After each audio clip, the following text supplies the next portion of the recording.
Divine magic done എന്ന ചാനലിലേക്ക് എല്ലാവർക്കും സ്വാഗതം. മൈലാഞ്ചി ചെടിക്ക് സീതാദേവി കൊടുത്ത വരം എന്താണെന്നറിയാമോ? സീതാദേവിയെ രാവണൻ പിടിച്ചു കൊണ്ടുപോയി അശോകവനത്തിലാണല്ലോ വെച്ചിരുന്നത്. എല്ലാവർക്കും അറിയാവുന്ന കഥയാണിത്. അവിടെ മൈലാഞ്ചി ചെടി നിറയെ ഉണ്ടായിരുന്നത്രേ.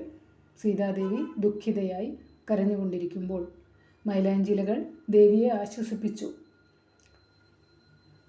ശ്രീരാമ ഭഗവാൻ രാവണനെ യുദ്ധത്തിൽ തോൽപ്പിച്ച് സീതാദേവിയുടെ അരികിലെത്തിയപ്പോൾ ദേവി മൈലാഞ്ചി ചെടിയുടെ കാര്യം ഭഗവാനോട് പറയുകയും തനിക്ക് അശോകവനത്തിൽ ആശ്വാസമായ മൈലാഞ്ചി ചെടിക്ക് അനുഗ്രഹങ്ങൾ കൊടുക്കണമെന്ന് പറയുകയും ചെയ്തു.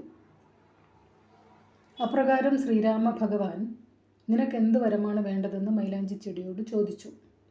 എനിക്കൊന്നും വേണ്ട. ഇപ്പോൾ ദേവി എന്തുമാത്രം സന്തോഷവതിയായി ഇരിക്കുന്നു, അതുപോലെ എല്ലാ സ്ത്രീകളും എപ്പോഴും സന്തോഷത്തോടെ ഇരിക്കണം. അതാണ് എൻ്റെ ആഗ്രഹമെന്ന് മൈലാഞ്ചി ചെടി പറഞ്ഞു. അങ്ങനെ എല്ലാ സ്ത്രീകളും സന്തോഷത്തോടെ ഇരുന്നാൽ ഞങ്ങൾക്ക് അത് മതി എന്ന് മൈലാഞ്ചി ചെടിയുടെ ആഗ്രഹം ദേവി അംഗീകരിച്ചു.